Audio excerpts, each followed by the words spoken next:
أعوذ بالله من الشيطان الرجيم. وإذ قال إبراهيم رب اجعل هذا البلد آمنا واجنبني وبني. بسم اللہ الرحمن الرحیم. حضرت ابو الدرداء رضی اللہ تعالی عنہ سے روایت ہے کہ نبی کریم صلی اللہ علیہ وسلم کے فرمان کا مفہوم ہے کہ قیامت والے دن انسان کے ترازو میں حسن اخلاق سے زیادہ وزنی کوئی اور چیز نہیں ہوگی. یہ سنن ابی داؤد کی روایت ہے. انسان اس دنیا میں اپنے محدود زندگی میں جو بھی عمل کرتا ہے یا زبان سے جو بھی لفظ نکالتا ہے، قیامت والے دن اللہ جل جلالہ کے ہاں ہر عمل اور ہر لفظ کا حساب دینا ہوگا.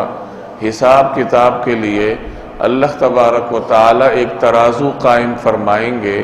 اس ترازو میں نیکیوں کا پلڑا وزنی ہونے کی صورت میں انسان کو ابدی کامیابی ملے گی، اور نیکیوں کے پلڑے کے ہلکا ہونے کی صورت میں انسان کو ناکامی کا سامنا کرنا پڑے گا، جس کا ذکر قرآن کریم میں بھی ہے. فَأَمَّا مَنْ ثَقُلَتْ مَوَازِينُهُ فَهُوَ فِي عِيشَةٍ رَاضِيَةٍ وَأَمَّا مَنْ خَفَّتْ مَوَازِينُهُ فَأُمُّهُ هَاوِيَةٌ کہ جس شخص کا ترازو بھاری پڑ گیا تو اس کو ایک اچھی سہولت والی زندگی ملے گی، اور جس کا ترازو ہلکا پڑ گیا تو اس کا ٹھکانہ جہنم ہوگا. گویا انسان کی اس دنیا میں تمام اعمال کا دار و مدار اس ترازو کے بھاری ہونے پر ہے کہ وہ ترازو اگر بھاری ہوا، اس میں حسنات کا پلڑا بھاری پڑ گیا، نیکیوں کی تعداد زیادہ ہوئی، تو انسان کو ہمیشہ کی کامیابی ملے گی. اب جیسے آج کل طلباء کی نفسیات ہے کہ وہ امتحان کی تیاری اس انداز سے کرتے ہیں کہ اہم سوالات کی تیاری کر لی یا کوئی خلاصے نوٹس کی تیاری کر لی، اور اس طریقے سے امتحان میں کامیابی کو یقینی بناتے ہیں.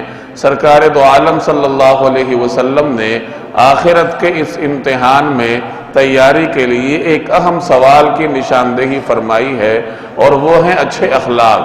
کہ قیامت کے دن اگر انسان اپنی کامیابی چاہتا ہے اور اس کو یہ خواہش ہے کہ میرے نامہ اعمال میں اور میرے ترازو میں ایک ایسی چیز ہو جو کہ ترازو کو جھکانے میں اور حسنات کا پلڑا بھاری کرنے میں اہم کردار ادا کرے، تو وہ آپ کے اچھے اخلاق ہیں.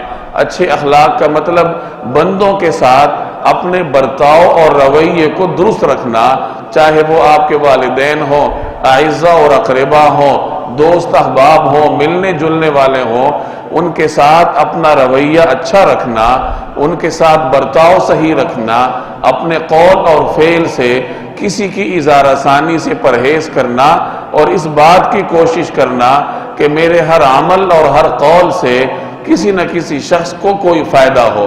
عام طور پر بعض اوقات آپ کے دوست احباب یا تعلق والے ایسے حالات کا شکار ہو جاتے ہیں کہ آپ کے تسلی کے دو بول یا دو لفظ ان کو وہ خوشی دیتے ہیں جو شاید آپ کی طرف سے بیش بہا نوٹ دے کے بھی ان کو حاصل نہ ہوتی.